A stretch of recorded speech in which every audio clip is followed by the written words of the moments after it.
You know, the thing about this too is the idea of one section either being a variation of another, answering another, like here, the variation.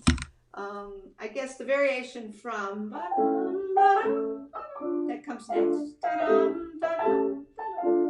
Variation here.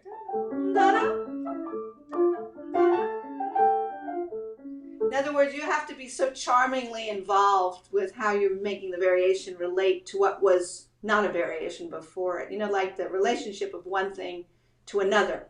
So Yeah. yeah. So that's where you get into this universe of imagination. So it doesn't, you know, it could be done very well and accurately, and the person does the dynamics, but somehow there's the emotional little part of it that's missing. So we want to try to get that today. I'd like to hear how you're relating this to what comes next.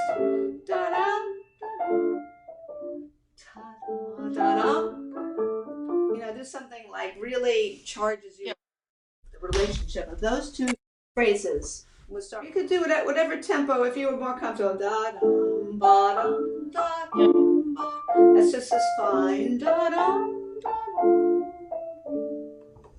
You have to think a little whimsically or cajolingly here in your mind. You're thinking, oh da dum da dum da dum da dum.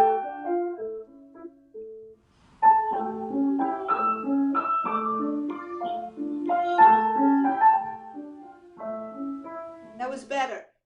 And especially in this variant of what you just heard, especially that left hand has to be very rollingly charming, just for.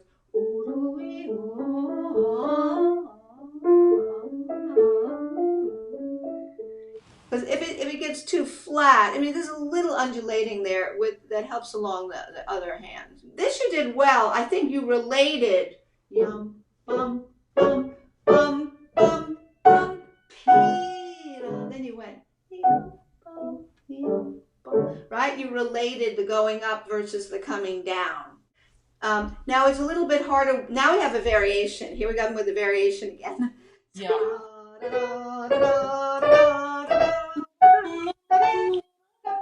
Now we also have to let ourselves go to the variation just like we did before, where we relate the variation to what came before. It doesn't become a pedantic sound. So you have to contour your variant in a similar nice way that you did the bare bones of that, which was A, B, C sharp, G, the scale.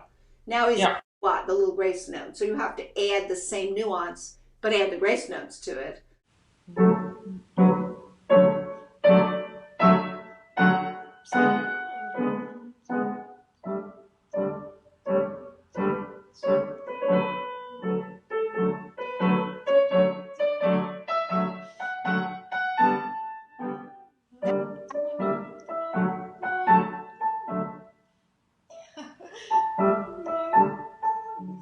Now it's that ingredient which came from it's the upside down idea of that rhythm. Where did we see it? We just saw it before, all the way on the first page. Now he's doing what? That same rhythm, which is the charming.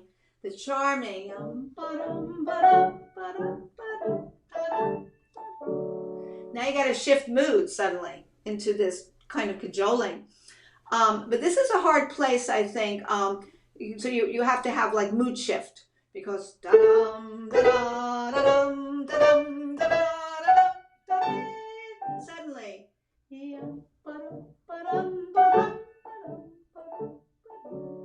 You know, that's a total emotion shift there. I would really taper that. If you didn't have the ornament, you'd have T. So lean less. So which means the chord under the resolution note must be light. Less, less. Now you have to take a breath here and you have to remember how you did this part without the ornaments in terms of letting yourself go to the crescendo. Ta-dum, ta-dum, ta-dum, ta-dum, ta-dum, ta-dum, ta-dum. Breathe.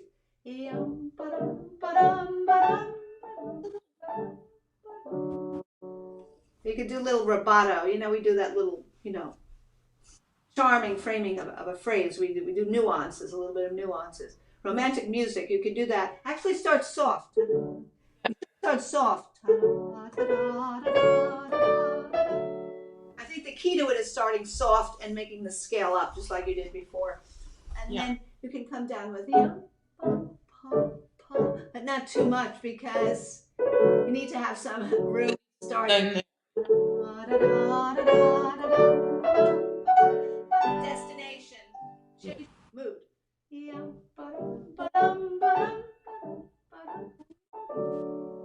The left hand. This is throw wrist forward. This is just throw wrist. Ta-dum, ta-dum, ta-dum, ta-dum, ta-dum.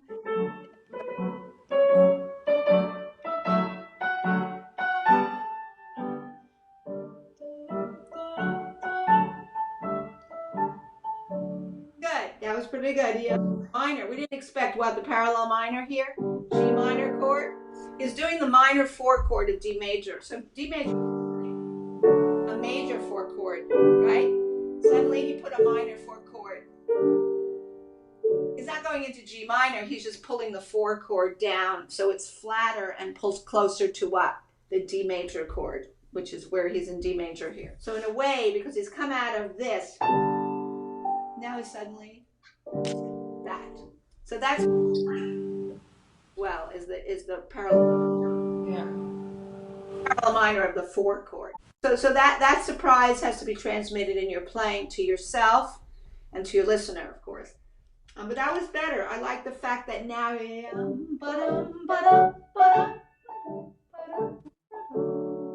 have to really decide, how am I doing that?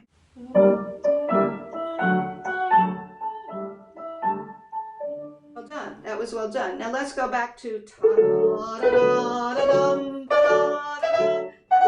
there now. Breathe.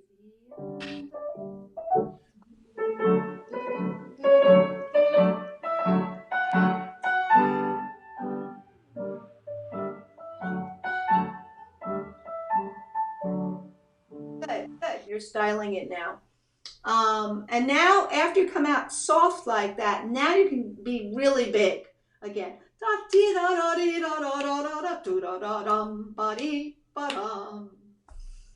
You can afford to really let it out here, the theme.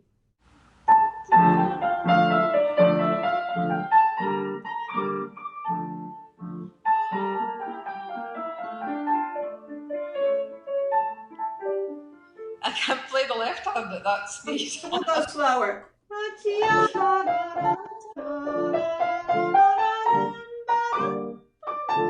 Mood change.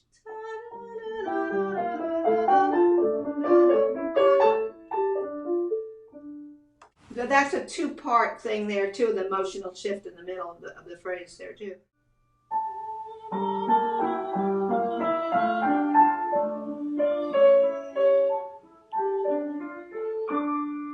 I think that one fades out, right?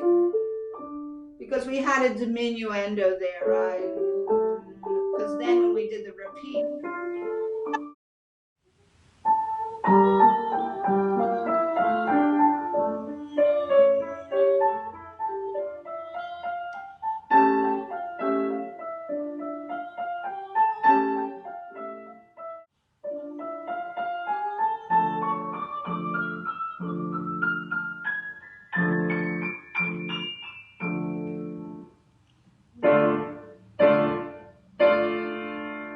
That little ending where he says a little bit broadening. And this has to keep, by the way, the feeling of 2, because it could get sort of, not feeling 2, because the 2 of the 1-2 is lighter than the 1, right? In 6/8, it's duple compound, which means you feel 2 beats. The second beat's lighter than the first beat. Yeah. It's like that. Right? Not. It's one light. Right. Yeah. All those chords, it's so easy for them to fall into the same, the piece, actually I always want to lift the second one.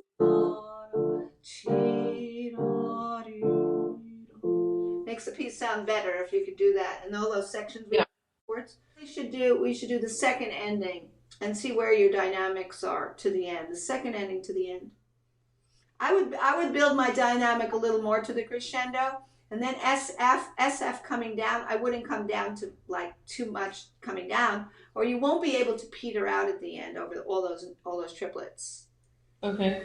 So bring your dynamics up, I think.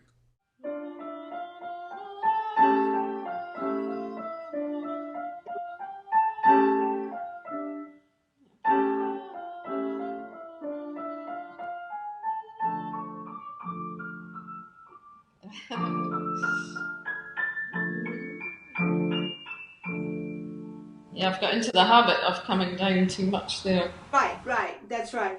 And the other thing is this: you need your little crescendo. Okay.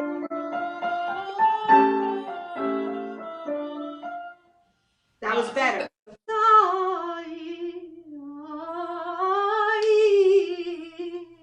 Yeah, I'm still keeping my voice that you could hear me in that little area. You're coming a little bit down. You're probably going back to a forte. You know, you're going out in forte, and then you're going to pull down more so you can make your ultimate, diminuendo. Yeah. Or even mezzo forte, but nothing less than that.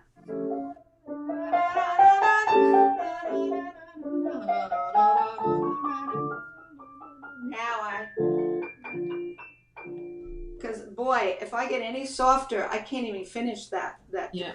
there. Comes late. The diminuendo comes late. It's not that early.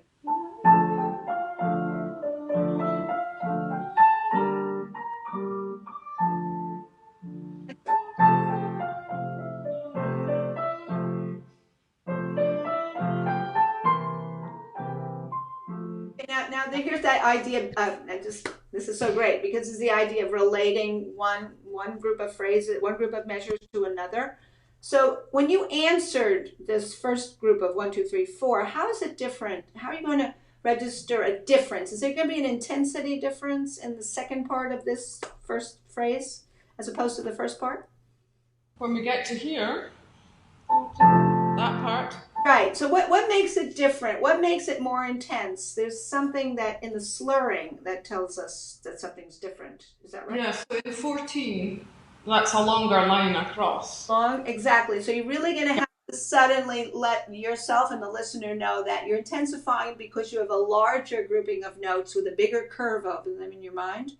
And Yeah. C, that first C is an important destination. And then continuing to spill out to the cadence. So I really want to hear like I really want to know that it's different than 1, 2, 3, 1, 2, 3, right? Something different is what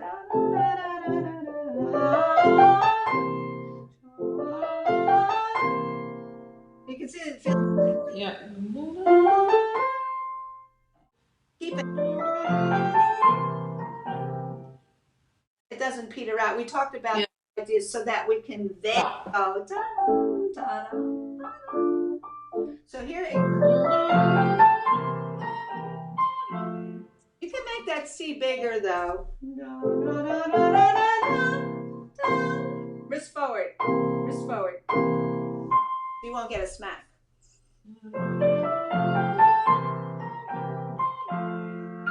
That's right. That's super improved.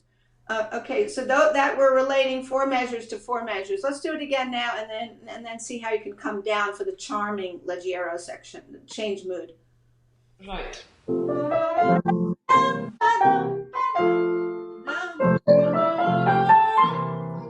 Keep it. Good. Yeah. There you go. That's so much better. That we talked about that last time of those making sure your dynamics between sections reflects the extremes of the loud to the soft, plus the mood shift that's injected and it injects into the dynamic shift.